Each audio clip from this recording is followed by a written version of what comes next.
오늘 우리 말씀드린 대로, 야, 드디어 우리가 레위기를 끝내고 민수기로 넘어갑니다. 이 민수기는 예, 여러분들이 자주 봤나요? 자주 보시나요? 민수기란 말씀을? 근데 실제로 민수기를 잘 안 읽으세요. 안 읽으시지만 또 민수기만큼 많이 아시는 게 또 없어요. 왜냐하면 우리가 늘상 들었던 출애굽 여정 가운데 우리 이스라엘 백성들이 이렇게 배도하고 이렇게 했다 저렇게 했다라는 사건들의 구구절절한 사연들이 죄다 바로 이 민수기에 담겨 있기 때문입니다. 그래서 읽어 보시면 야, 여기에 이 말씀들이 들어 있었구나 하는 것들을 알 수 있게 되실 겁니다. 자, 한번 살펴보도록 하죠. 오늘은 서론의 시간입니다.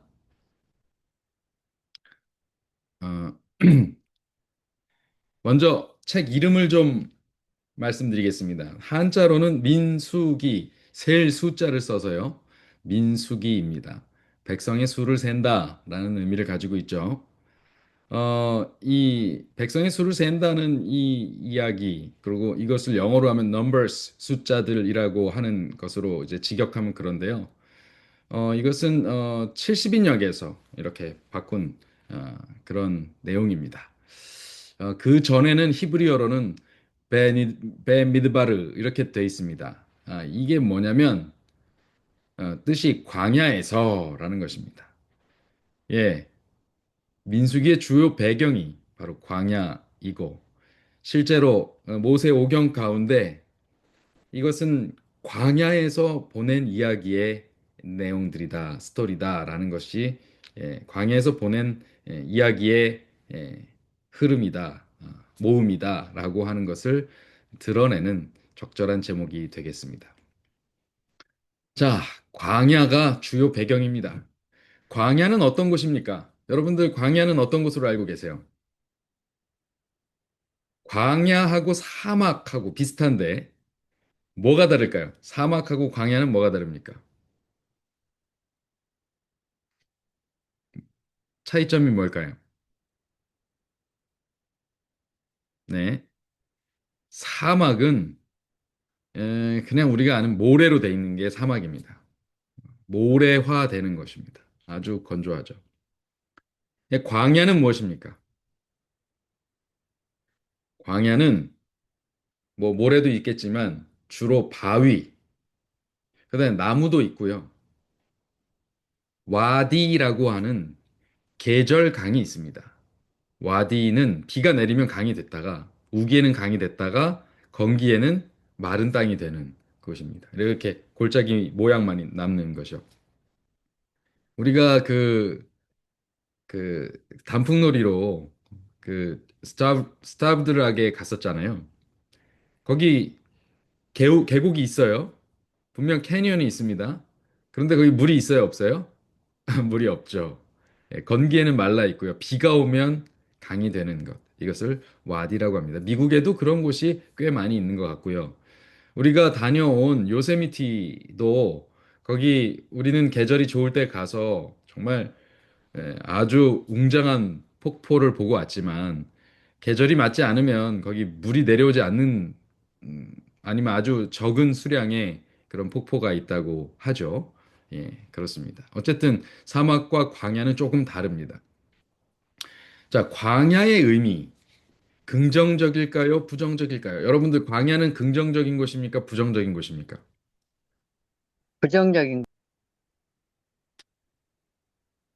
좀 부정적인 것 같으세요? 네.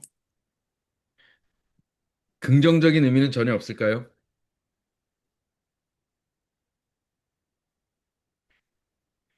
자, 광야의 부정적인 의미는 어떤 것입니까? 물이 없을 것 같아요. 물이 없어서 영적 의미가 어떤 것입니까? 영적 의미. dry, 네? dry. dry하고, 메마르는 거. 네, 메마른 거.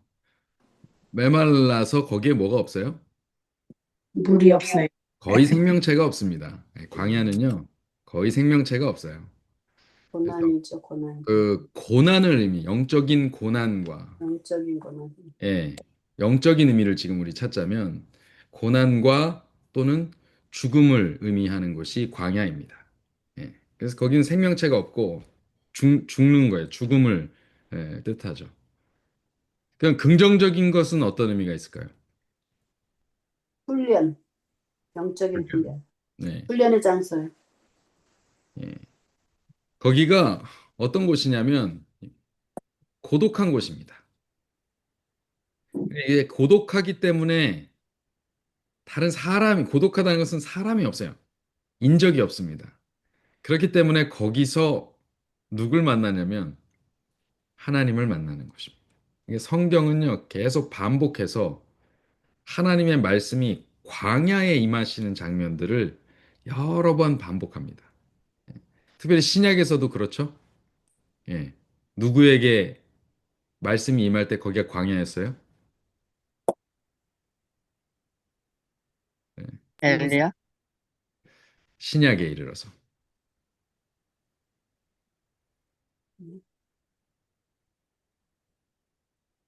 네.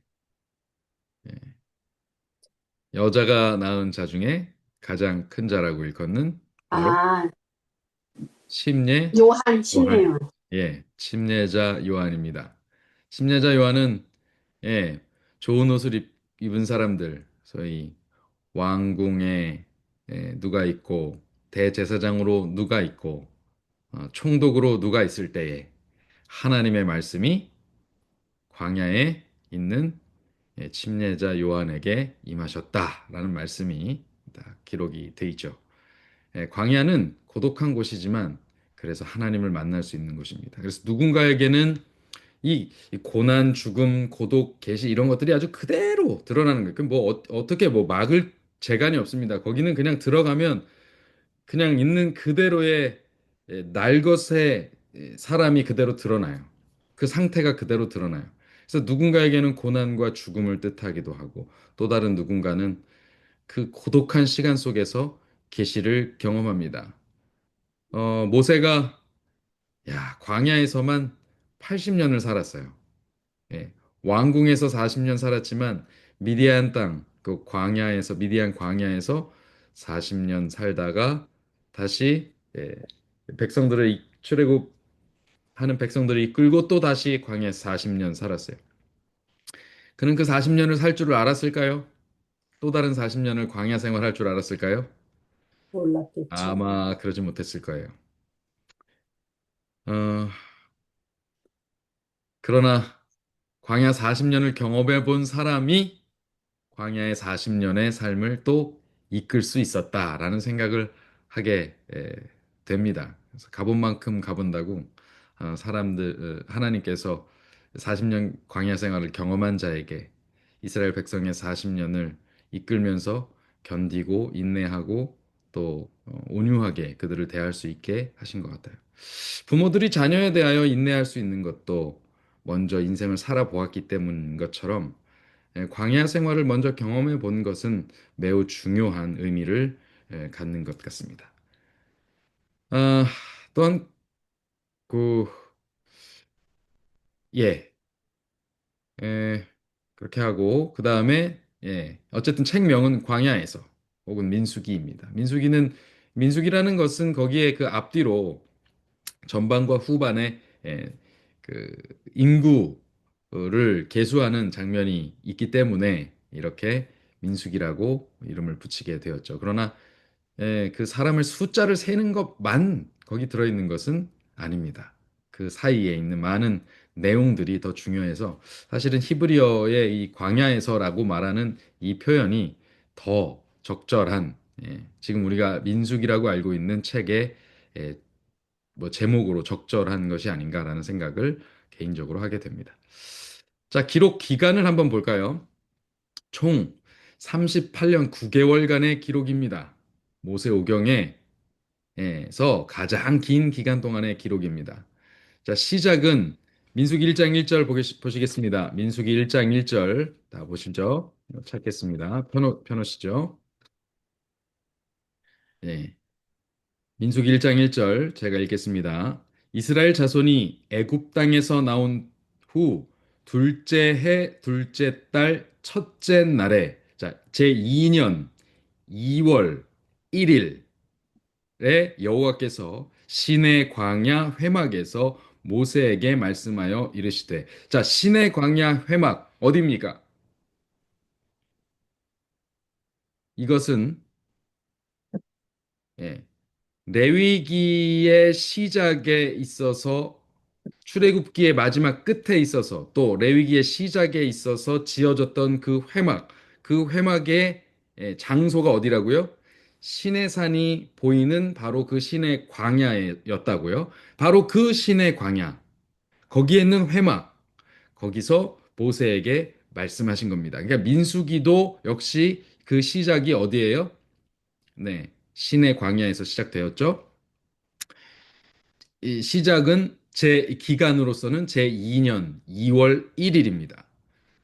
여기서 제2년이라고 하는 것은 출애굽한 지 2년 2월 1일이라는 것입니다. 예. 그달에 이것을 이스라엘의 첫 날로 삼으라고 말씀하신 것이 바로 출애굽 그 시작점에 있었던 무슨 날이었죠? 6월절 를 첫 달로 삼으라고 했죠. 6월절이 있는 그 달을 첫 달로 삼으라고 했습니다. 그래서 그 달, 네, 그때에 6월절이를 기준으로 첫 해가 시작되죠. 그렇게 해서 제2년 2월 1일까지 레위기의 기록이 맞춰지고 그리고 2월 1일 민수기의 기록이 시작됩니다. 그러면 끝은 언제인가? 뭐 정확하게 끝난 게 언제냐는 잘 모르겠지만 어쨌든 신명기의 시작과 함께 민수기는 이제 정리가 됐겠죠. 그죠? 그래서 신명기 1장 3절을 보면 40년 11월 그달 초일에 이렇게 기록이 되어 있습니다. 신명기 1장 3절에는 그렇게 기록이 되어 있어요. 그러니까 그때까지 사이에 기록을 이제 기록했으니까 민수기는 그때까지의 기록이다라는 것이죠. 그렇게 따지면 예, 40년 11월 1일 마이너스 2년 2월 1일 하면 38년 9개월 딱 떨어지는 그런 시간이죠. 38년 9개월입니다. 자, 참고로 출애굽기는 1년 동안 기록했습니다. 출애굽기는 딱 1년간의 기록입니다. 나와서 1년 동안 출애굽기 12장 1절로 2절부터 40장 17절까지의 그거를 참조하시면 됩니다. 그다음에 레위기는 30일간의 기록입니다. 레위기가 율법이 아주 쫙 나열돼 있어서 오랜 기간 기록했을 수도 있다고 여겨지지만 사실은 30일 동안 기록한 내용입니다. 자, 출애굽기 40장 17절에 보면 둘째 해 첫째 달 초하루에 성막을 세우니라 이렇게 돼 있어요. 음, 음. 그리고 그다음 민수기 1장 1절까지 둘째에 둘째 달 첫째 날에 이렇게 돼 있어요. 그러니까 둘째 해 첫째 달 1일, 둘째 1월 1일에 성막이 세워지고 그때 하나님께서 모세를 불러서 어, 레위기의 사항들, 율법을 말씀하시고 이렇게 지시하셔서 그것을 기록하기 시작했고요. 둘째 해 둘째 달 첫 달에 그러니까 딱 레위기는 한 달 동안의 기록입니다. 민수기가 써지기 전까지 기간은 딱 한 달이죠. 자, 그러면 그 이후에 신명기는 한 1개월 혹은 2개월 동안 기록된 것으로 추정이 됩니다. 왜냐하면 그때까지 거의 민수기가 다 끝나고 난 다음엔 이제 얼마 남지 않은 기간 동안에 예, 유언처럼 신명기를 기록하고 모세가 죽었기 때문이죠. 자, 그러면 창세기는 언제 쓰여졌을까요? 창세기는 언제 쓰여졌을까요? 창세기는 출애굽 이전에 미디안 광야 생활 중에 기록한 것으로 추정이 됩니다. 그래서 그가 이제 미디안에서 40년간 이렇게 지내면서 거기가 무슨 광야가 무슨 장소라고요? 고독한 장소라고요. 그리고 누구를 만나는 장소라고요? 예, 하나님을 만나는 장소예요. 그가 계시를 받은 것으로 보입니다. 그래서 그거에 따라서 창세기를 차근차근 기록했어요. 복음의 시작, 창조부터 시작해서 그 이스라엘의 구성까지의 그 내용을 쭉 정리해서 쓴 겁니다. 노아 홍수의 내용 뭐 이런 것들이 다 그때 모세에게 있어서 모세를 통해서 영감의 말씀이 기록되어서 우리가 그때의 기록을 이제 알 수 있게 된 것이죠. 자, 그다음 기록 장소는 어떻게 될까요? 기록 장소 한번 보겠습니다. 이스라엘 자손이 애굽 땅을 떠난 지 3개월이 되던 날 그들이 시내 광야에 이르렀다. 이렇게 됐어요. 처음에 이렇게 뭐 숫곳 어디를 거쳐서 비로소 시내 광야에 이르는 게 출애굽기 19장 1절입니다. 출애굽기 19장 1절에 시내 광야에 이르게 되었어요. 그때부터 그 장소는 언제까지 변함이 없어요? 예. 민수기 전반부까지 변함이 없습니다. 민수기 10장 12절까지 이스라엘 자손이 시내 광야에서 출발하여 그때까지 그럼 출발하기 전까지는 시내 광야에 있었고요. 자기 길을 가면서 바란 광야에서 구름이 머물어서 거기에 정착하게 될 때까지 그러니까 시내 광야에서 바란 광야로 이주하기 전까지는 계속해서 시내 광야에 이르렀다 하는 것을 우리는 알 수 있습니다. 자, 그러면 레위기 전체는 신의 광야입니다.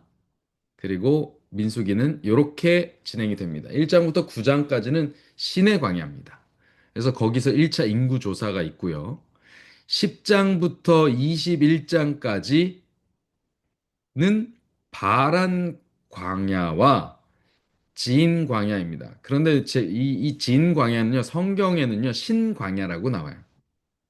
그러나 저는 구별하기 위해서 진 광야라고 표현했는데 이것은 실제로 영어 S가 아니라 Z입니다.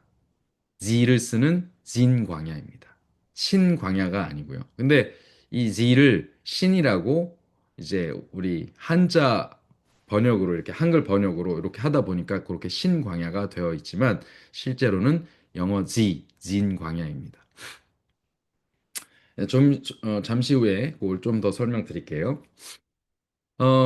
이렇게 해서 21장까지가 진광야, 그리고 22장부터 36장까지가 다시 모압 평지로 이 바란광야와 진광야는요, 왔다 갔다 여기서 계속 헤맵니다. 여기가 가장 긴 기간이라고 보시면 돼요. 여기서, 그래서 저들을 따르는 뭐가 있었다고요? 예, 반석. 거기서 뭐가 계속 나왔다고요? 생수가 계속 나왔다고요. 예, 그게 이제 계속 여기 바람광야, 진광야를 왔다 갔다 하는 동안에 계속 반석이 따라다녔던 것 같아요. 자, 그 다음에 모압 평지로 이동합니다.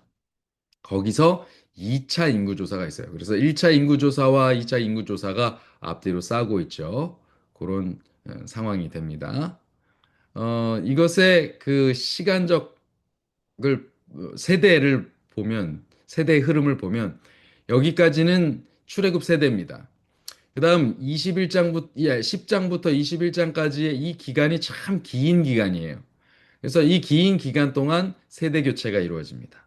그리고 모압 평지에 이르렀을 때는 이제 입가나안 세대, 그러니까 2세대가 준비된 것입니다. 1세대는 다 죽고 누구와 누구 빼고요? 여호수아와 갈렙을 빼고는 다 아, 광야에서 엎드려졌죠. 실제 표현이 엎드려졌다 표현이 됩니다. 어, 그러니까 정리하자면 책명, 그죠? 책의 이름 광야에서 또 기록 기간 38년 9개월 또 기록 장소 시내 광야, 바란 광야, 진 광야, 모압 평지 여기도 뭐 광야에 가깝죠. 여기까지를 종합하면 우리는 이런 결론에 이르게 되는데요. 바로 뭐냐면 출애굽의 여정을 파악하기 위해서는 민수기를 이해해야 한다. 그리고 광야 생활 40년을 이해하기 위해서는 반드시 민수기를 읽어야 한다라는 것입니다. 그러니까 민수기를 읽지 않았는데 모르는데 출애굽이 이렇다 저렇다고 얘기하는 것은 그것은 수박 겉을 핥은 것과 같다라는 것이죠. 이제 우리는 실제로 수박을 쪼개서 이제 그 속에 있는 뻘건 과육을 이제 먹기 시작할 것입니다. 자, 실제로 우리가 제가 서두에서 말씀드린 대로 우리가 광야 생활 동안 일어났다고 하는 들어온 대부분의 일들이 바로 이 민수기에 담겨 있는 내용이다. 이것입니다. 여러분들이 알아두시면 좋고요. 아까 전에 말씀하신 그 신광야는 두 가지 신광야가 나옵니다. 이스라엘 자손이 온 회중이 엘림에서 떠나 엘림과 시내산 사이에 있는 신광야에 이르니 애굽에서 나온 후 둘째 달 15일이라. 여기 신광야가 나옵니다. 그 다음 첫째 달에 이스라엘 자손 곧 온 회중이 신광야에 이르러 백성이 가데스에 머물더니 미리암이 거기서 죽음에 거기에 장사되니라. 이 가데스에 가까운 신광야 그리고 엘림 숫곳 엘림 시내산 사이 여기 있는 신광야 이것은 이렇게 다릅니다. 이것은요 The Desert of Sin입니다. Sin Sin 영어 그 죄라는 sin하고 똑같습니다. 스펠이 sin입니다. 대문자 sin입니다. 그 다음 이것은 이 두 번째 민수기 20장 1절에 이것은 The Desert of Zin입니다. Zin Z입니다. Z입니다. Z 그렇게 다릅니다. 자 어디 근처요? 우리가 잘 아는 가데스 바네아라고 하는 요 지역은요. 우리가 잘 아는 우리가 좀 전에 얘기한 바란광야, 진광야 여기를 왔다 갔다 했다라는 그 지역입니다. 바란광야 굉장히 큰 영토인 것 같아요. 그래서 그 지역이 전체가 바란광야 혹은 진광야라고 섞어서 부릅니다. 그러니까 왜 이렇게 부르냐면 고대에 어디다라고 지명해 놓은 게 현대에 정확하게 파악이 안 돼요. 그러면 아시죠? 고고학적으로 아주 정확하게 막 발굴을 하고 막 해도 그게 정확히 어떤 건지가 완벽하게 거기 지명이 적힌 뭔가가 찾아지기 전까지는 그냥 텔이라고 불러요. 무더기, 돌무더기. 그러니까 과거의 흔적들. 네. 이런 걸로 불립니다. 그러니까 그것이 발굴이 잘 이루어져야 겨우 그것이 어디쯤이다라고 아는데 그 고대 수천 년 전의 그 지명이 지금 똑같이 일치한다라고 할 수가 없거든요. 그러다 보니까 우리가 지금 이 지역을 정확하게 어디라고 콕 집지를 못해요. 뭐 신학자들이나 고고학자들도. 그래서 그 지역을 바란과 진광야가 진광야 내에 바란광야가 속하든지 아니면 바란광야 내에 진광야라는 지역이 또 이렇게 따로 있든지 뭐 요런 정도로 거의 비슷하게 있다. 그래서 출애굽하는 이스라엘 백성들이 거기를 계속 맴돌았다라고 하는 것으로 알려져 있죠. 그러나 애굽에서 나오자마자 엘림 그 70주의 그 종려나무가 있었던 그곳 예, 그곳에서 내려온 지 얼마 안 되는 곳은 신광야라고 불려집니다. 그래서 신의 산에 가까운 곳은 신광야. 그래서 가데스 바네아와 바란 광야에 가까운 곳은 진광야. 이렇게 이해하고 계시면 됩니다. 그렇죠? 먼저 만난 곳이 어디예요? 그러니까 이스라엘 백성이 먼저 만난 곳이 신광야. 나중에 계속해서 주 무대가 되는 출애굽 40년의 주 무대가 되는 곳이 진광야 이렇게 되겠습니다. 여러분들 그렇게 이해하시면 됩니다. 그래서 성경에는 신광야라고만 써 있지만 사실은 진광야가 진짜 오랫동안 머물렀던 장소입니다. 자, 이제 본문으로 좀 들어가 보겠습니다. 오늘 1장의 내용을 대강 우리가 맞춰 보겠습니다. 1장의 내용을. 제가 대강이라고 그런 이유는 자세한 내용을 다음 주에 다시 한번 살펴볼 거기 때문에 그렇습니다. 이스라엘 자손이, 자, 2절입니다. 회막에서 모세에게 말씀하셨죠. 1절은 2절. 너희는 이스라엘 자손의 모든 회중 각 남자의 수를 그들의 종족과 조상의 가문을 따라 그 명수대로 계수할지니 이스라엘 중 20세 이상으로 싸움에 나갈 만한 모든 자를 너와 아론은 그 진영별로 계수하되 이렇게 돼 있습니다. 계수하라 이렇게 했어요. 자, 이제 첫 번째 계수 시점입니다. 왜 하필 이때였을까요? 출애굽 직후 혹은 홍해 직후 딱 나오자마자가 아니라 왜 지금 2년이 지난 2년 2개월이 지난 지금 이스라엘 백성의 수를 세라고 말씀하실까요? 여기 나와 있죠? 출애굽 직후부터 시내 광야 1년 사이에 그러니까 제 1년 말고 제 2년이 되었을 때 그 1년이 지난 사이에 이스라엘 백성의 차이점은 무엇입니까? 지금 제가 2년 2월이라고 말하니까 이것이 지금 이제 2년 차입니다. 2년 차, 2년 차.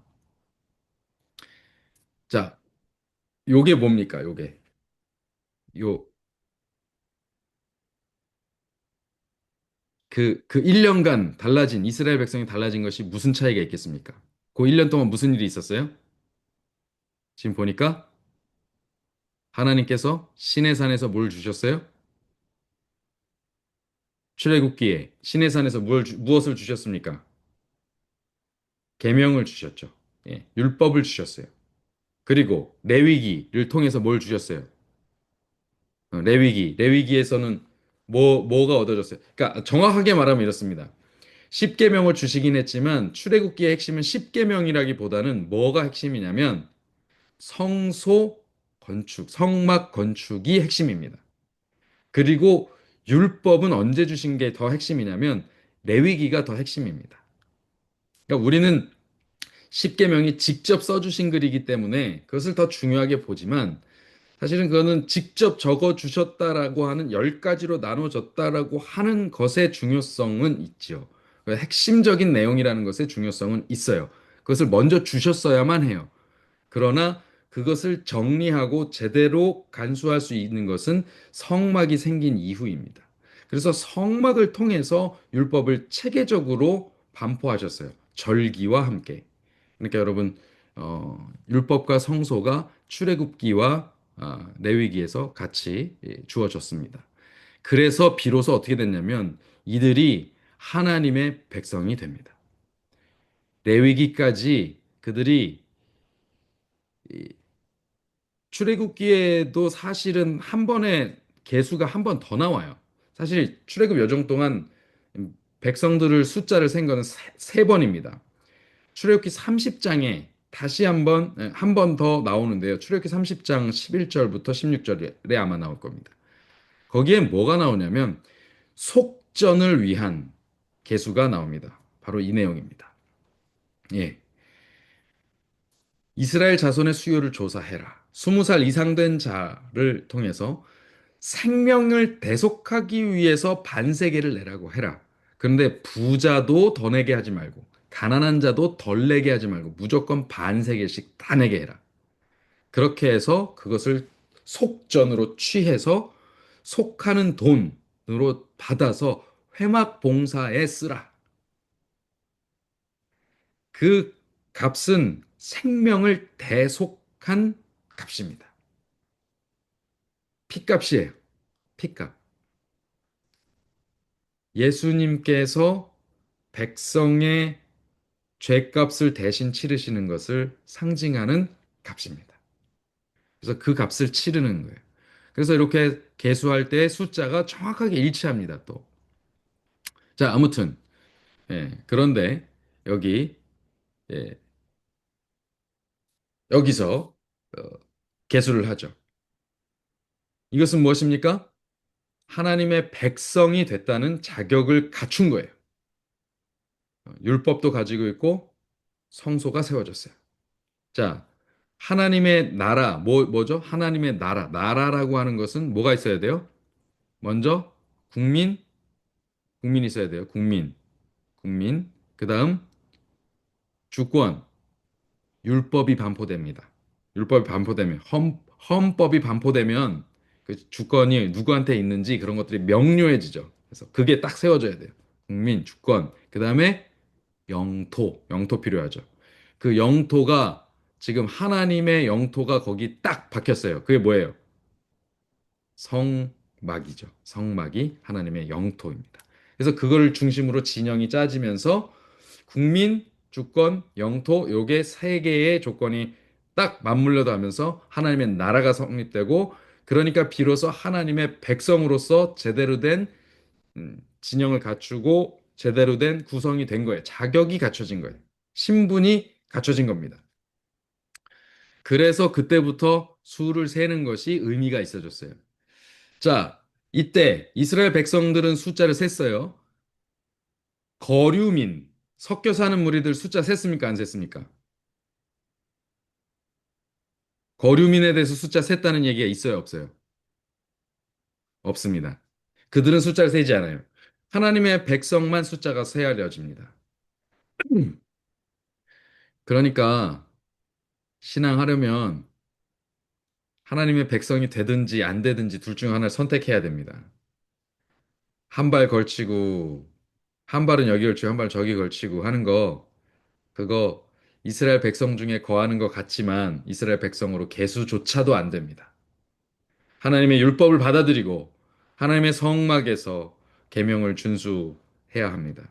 어, 예배하고 그분의 계명을 준수하는 것에는 그분의 말씀에 순종하는 것이 담겨 있죠. 그분께 예물을 하고 그분께 나와서 예배하고 그분을 기준으로 해서 생활하고 그분이 세우신 지도자의 명령에 따라서 함께 연합하여서 마지막 그 사명을 다하고 이런 것은 예, 하나님 백성으로서 반드시 필요한 모습이 됩니다. 그런데 그것은 내가 헌신하는 것 같지만 사실은 내 헌신은요, 내가 devote, 갖다 바치고, 막, 나를 희생하고, 형태는 이런 것 같지만 실제로는 어떠냐면요. 사실 내가 오히려 자격을 얻는 거예요. 어떤 자격을 얻어요? 하나님의 백성으로서 계수될 자격을 얻어요. 하나님의 백성으로 계수가 되면 뭐의 보호를 받아요? 하나님의 율법에 의해서 보호를 받아요. 하나님의 법률로 보호를 받아요. 다시 말하면 하나님에 의한 직접적인 보호를 받아요.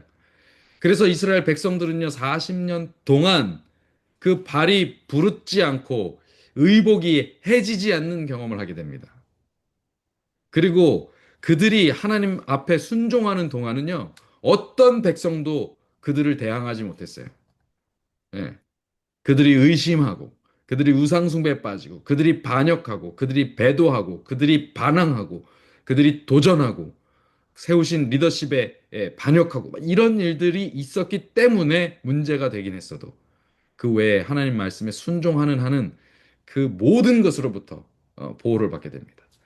도무지 이길 수 없는 싸움에서 그들은 승리를 하죠. 뭐 했기 때문에? 단지 모세가 팔을 들고 있었기 때문에 이겨요. 이게 사실은 논리적으로는 맞지 않는 말입니다. 그러나 하나님의 율법에 의해서 하나님의 백성들은 기적적으로 보호를 받게 돼 있어요. 그 자격, 그 보호받는 자격을 얻게 되는 것. 그것이 헌신입니다.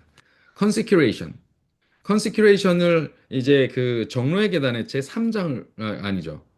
어, 4장이었나요? 그 헌신이라는 장이 있어요. 5장이었나요? 거기 보면 그 헌신이 영어가 저는 디보션이나 뭐 그런 단어일 줄 알았어요. 근데 알고 보니까 consecration이에요. consecration이 의미하는 바는요. 신성화입니다. 이게 영적으로 신성화인데 이걸 뭐 굳이 이걸 직역하고 문자적으로 표현하자면 자격의 변경이에요. 세상 시민이었다가 하늘 시민이 되고요. 사단의 아들이었다가 하나님의 아들이 되는 거예요. 이게 이렇게 바뀌는 선을 넘어버리는 겁니다. 이 자격이 여기서 여기로 넘어가는 거예요. 그래서 홍해를 건너는 게 굉장히 중요해요. 이 선에서 이 선으로 넘어가는 거예요. 요단을 건너는 게 중요해요. 이 선에서 저 선으로 넘어가는 거예요. 그러니까 건너서 정복하라고 가나안 땅에 들어가라고 했는데 어우 우리 못 들어간다고. 이 뭐 하는 거예요? 나 하나님 백성 안 되겠다고 하는 거 똑같아요. 나 헌신 못 하겠다고. 이 말은요. 내가 디보션 못 하겠다고 하는 말이 아니라 사실은 내가 그 자격을 얻지 않을래라고 하는 거 똑같은 말이에요. 시험 공부 기껏 열심히 해놓고 가서 시험 치지 않는 것과 똑같아요. 시험을 쳐야지 자격증을 얻죠. 예, 그것입니다. 비로소 여기서 개수하는 의미가 생긴 거예요. 그러면 이 개수는 어떤 의미를 가질까요? 하나님은 왜 여기서 개수를 했을까요? 2절에는요, 나사롯이라고 돼 있습니다. 예, 나사는 머리를 뜻하고요. 로시는 들어 올리다. 이런 뜻이에요. 들다. 예. 머리를 이렇게 들어 올리면서, 자, 그, 앉은 번호, 일어선 번호, 이런 거 많이 해요. 군대 가면 앉은 번호예요. 앉으면서 번호 하나, 둘, 셋, 넷, 다섯, 여섯 이렇게 맨 마지막에 써서 열 번호 끝 이렇게 합니다. 또 그래도 헷갈리면 다시 일어서면서 번호 그러면 하나, 둘, 셋, 넷, 다섯. 네. 머리를 들면서 수를 세는 겁니다. 근데 그때 남자의 수라고 할 때요. 그 2절 마지막 부분에 그 수라고 하는 것을 골골레트라는 단어를 쓰는데 이게 두개골, 머리수 이걸 뜻합니다. 우리나라도 두수를 세라 그러잖아요. 예, 두수를 세라 그러는데 그게 다 두개골 뭐 이렇게 되는 거죠. 음, 머릿수 어디나 그 세를 그 숫자를 세는 것 같습니다. 그런데 3절에 가면 모양이 좀 달라집니다. 3절에는요 파카드라는 단어를 써요. 차바 파카드. 차바는요 군대, 진영 이런 말입니다. 파카드는 세다라는 표현으로 사용됐는데 거기에는 시찰하다 혹은 임명하다라는 의미가 포함되어 있습니다. 그러니까 민수기에서의 계수는 단순히 사람의 수를 세는 것이 아니라 군대를 임명하는 것, 군대를 조직하는 것입니다. 사람은 수치나 수준으로 평가를 해요. 그래서 그걸로 뭘 하려고 하냐면 세력을 형성하는 것에 만족합니다. 그래서 사람 수 몇 명이냐, 그래서 내가 몇 명, 교인 수가 몇 명이냐, 몇 명이냐, 이게 중요해요. 근데 하나님은 뭐가 중요하냐면 그렇게 해서 어떻게 그 사람들이 정확히 임명이 됐느냐 안 됐느냐가 중요해요. 한 사람 한 사람의 머리를 세워서 그들을 임명하신 거예요. 뭐로 임명하셨어요? 하나님의 군사로 임명하신 거예요. 그러니까 민수기는 사람을 세는 것을 넘어서 사람을 세우고 임명하는 것에 중점을 두는 책이다. 이렇게 알고 계셔야 됩니다. 싸움에 나설 만한 남자 20세 이상의 장정, 그들을 임명한 것입니다. 자, 여기 아까 전 속전을 위한 개수고요. 그런데 다윗이 개수를 한 것이 이 역사에 나와요. 그런데 여기서 다윗의 개수를 하나님께서 뭐라고 표현하시냐면 여호와께서 다시 이스라엘 향하여 진노하셔서 그들을 치시기 위해서 다윗을 격동시키사 충동하사 이스라엘과 유다의 인구를 조사하라고 시키셨다. 이렇게. 다윗이 마음에 지금 어떤 게 들었냐면, 아, 이 나라를 보아라. 느부갓네살 같은 마음이 든 거예요. 이 나라를 보아라. 아, 이 얼마나 대단한 나라인가. 야, 백성들 숫자 좀 세봐. 내가 얼마나, 백성들이 우리 부흥했는지 좀 봐봐. 예. 이런 말 하면 그런지 모르겠지만. 예. 야, 내 그 주식 코인 얼마나 올랐는지 한번 봐봐! 이거예요. 내가 얼마나 대단하게 부흥시켰나 한번 봐봐. 전수조사 해봐. 왜 이거에 하나님께서 이것을 진노하실 일로 보셨나? 왜 다윗의 계순을 어, 인구 조사는 범죄인가? 그것은 단순한 수와 세력으로 계수한 것이기 때문에 그렇습니다. 하나님의 계수는 뭐예요? 과시와 세력 구축에 있지 않기 때문에 그래요. 하나님의 계수는 하나님의 백성으로서 또 군사로서의 세움과 임명에 더 큰 의미가 있어요. 그러니까 하나님은 지금 내 백성이 몇이냐, 숫자가 중요한 게 아니에요. 하나님은 막 상징수를 써요, 그냥. 구원받을 백성들이 과연 14만 4천 명에 불과할까요? 저는 그렇게 보진 않아요. 지나간 역사 동안 살았던 민족, 사람의 수만 해도 얼마나 많은데, 그 중에 구원받을 자가, 살아서 구원받는 사람의 숫자가 14만 4천이다? 아니, 뭐, 그거는 좀 그렇습니다. 근데 어쨌든, 네. 어쨌든, 예.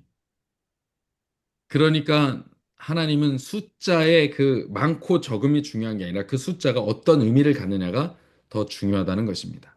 자, 수를 세기 위해서 어떻게 하셨는가? 4절로 16절.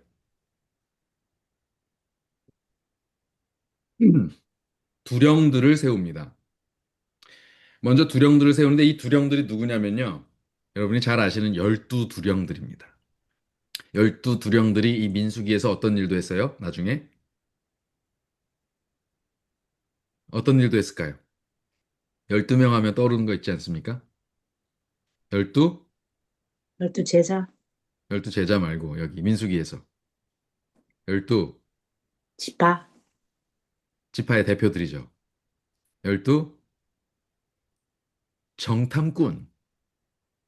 열두 정탐꾼이 바로 이 두령들입니다. 네, 그렇게 보시면 됩니다. 열두 대표들이 정말 일 잘하는 사람들로 각 지파의 대표를 뽑아서 이들을 두령으로 삼고 이들에게 명령을 내립니다. 야, 각 지파별로 다 인구수 조사해 와! 이렇게 해갖고 쫙 조사를 합니다. 그런데 그 열두 두령들의 이름에 보면요. 예, 여기 한번 볼까요?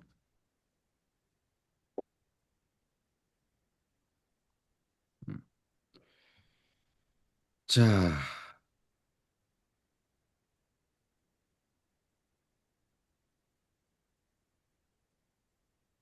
열두 두령하고 열두 정탐꾼은 이름이 좀 다릅니다. 다르지만 어쨌든 그 두령이 뽑혔네요. 자, 그 다음 여기 열두 두령들의 이름을 보면 예, 전체적으로 L자가 많이 들어가요. 엘리술, 슬루미 L, 느다느 L, 엘리압, 또 엘리사마, 가말리 L 뭐 이런 식으로 해서 8명이 12명 중에 8명이 L자가 이름에 들어갑니다. 그런데 그 부친들 누구의 아들 누구, 누구의 아들 누구 이렇게 나오는데 그 부친의 이름에는요. L자 이름 들어가는 사람이 한 명만 나와요. 음, 그러니까 출애굽 세대에 1세대지만 비록 1세대 우리가 그 먼저 세대 교체 당하는 1세대지만 그 출애굽 세대에도 L자의 이름이 들어가는 사람이 폭발적으로 증가했다. 이렇게 볼 수 있는 장면입니다. 그 때가 되면 나중에 보면 이렇게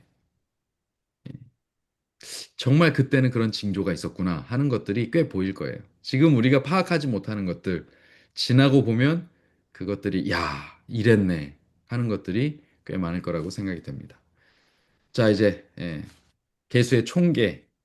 그래서 결국 몇 명이 개수되었나요?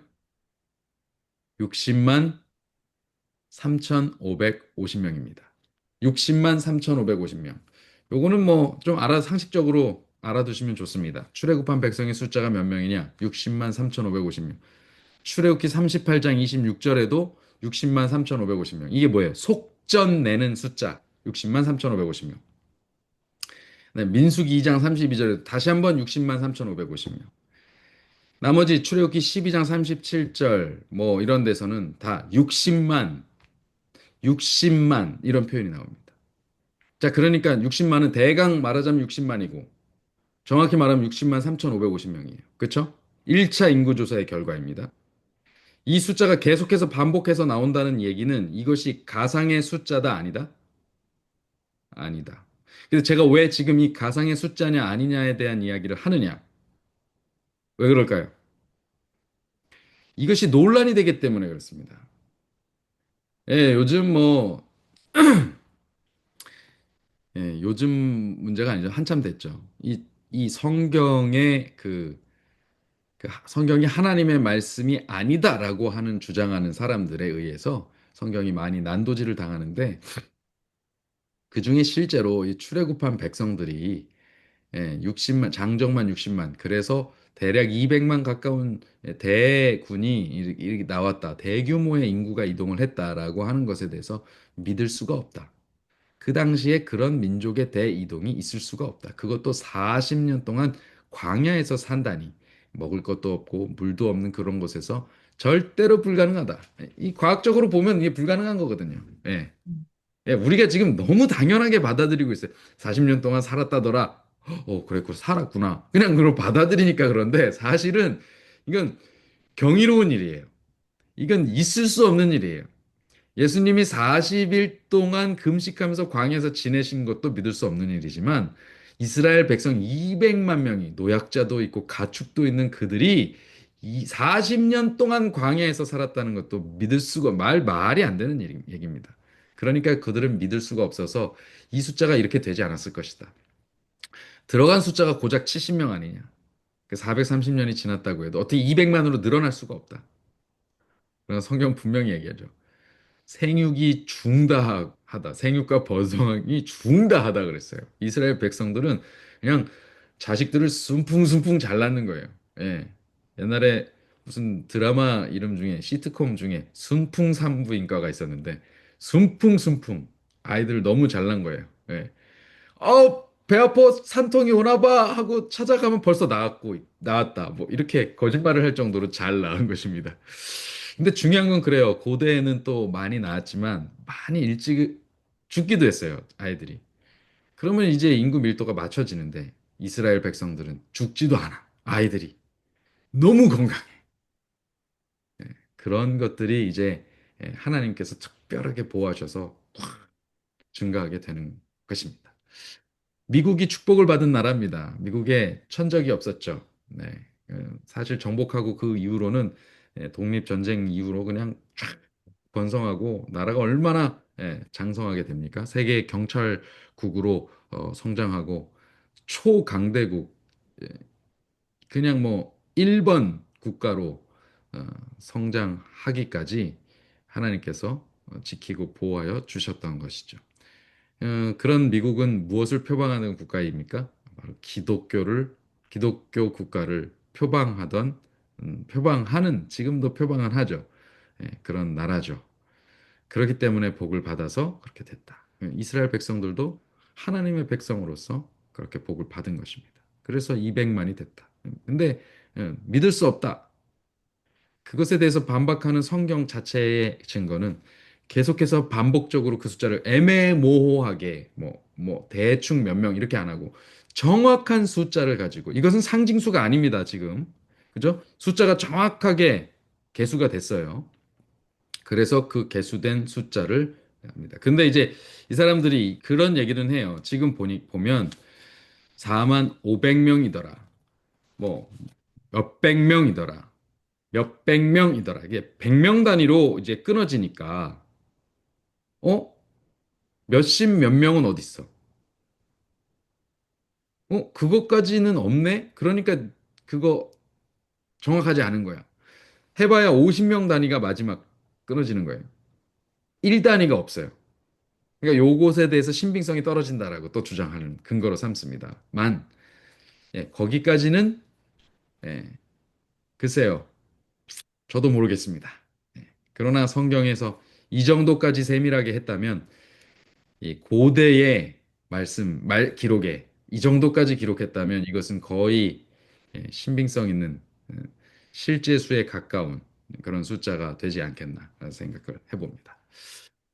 자, 그리고 그러면 이제 오늘 말씀을 정리하면서 자, 민수기라는 말씀을 하나님께서 왜 주셨을까? 아니, 특별히 우린 민수기라고 지금 부르지만 광야에 광야 기간 왜 허락하셨을까? 광야 기간의 기록이 왜 우리에게 왔을까? 신명기 8장 2절은 이렇게 이야기합니다. 내 하나님 여호와께서 이 40년 동안에 너로 광야의 길을 걷게 하신 것을 기억하라. 이는 너를 낮추시며 너를 시험하사 내 마음이 어떠한지 그 명령을 지키는지 아니 지키는지 알려 하심이라. 여러분 하나님께서 계명을 주실 때도 그렇고 만나를 주실 때도 그렇고 계속해서 반복해서 말씀하시는 것은 내 말을 지키는지 아니하는지 보리라. 시험하겠다.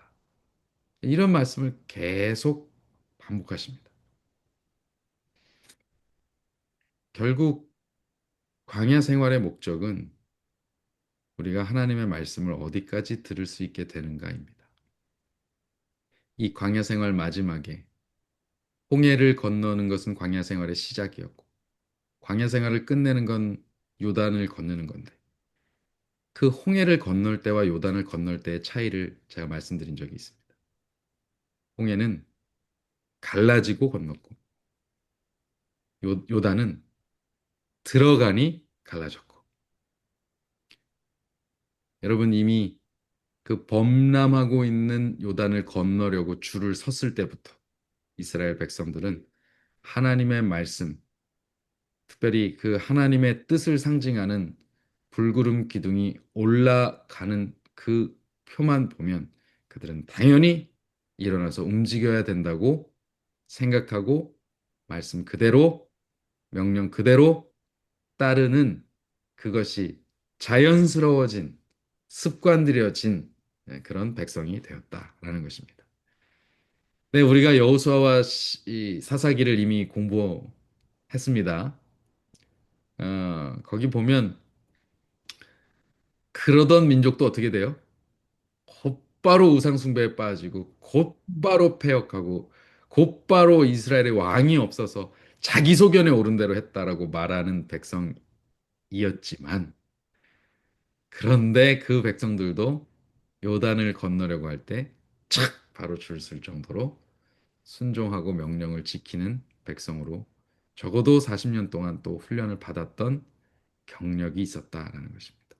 자, 이것은 두 가지를 의미합니다. 첫 번째, 우리가 훈련만 받으면 우리도 습관 들여줄 수 있다.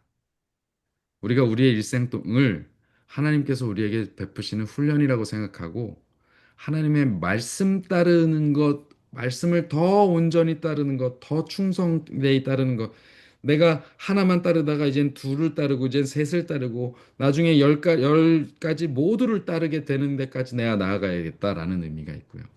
두 번째는 내가 신앙생활 40년 했다, 50년 했다, 100년 했다. 이거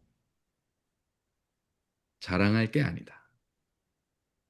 이거 자랑하는 것은 아무 의미가 없다. 그래 봐야 사람은 순식간에 넘어지고 자빠질 수 있다. 언제든지. 그러니 충실하게 내가 계속해서 내가 몇 년 했다가 아니라 내가 하나님의 명령을 잘 따르고 순종하고 있는가? 내가 오늘 그렇게 사는가? 내가 지난 세월을 헛되지 않게 만드는 삶을 살고 있는가?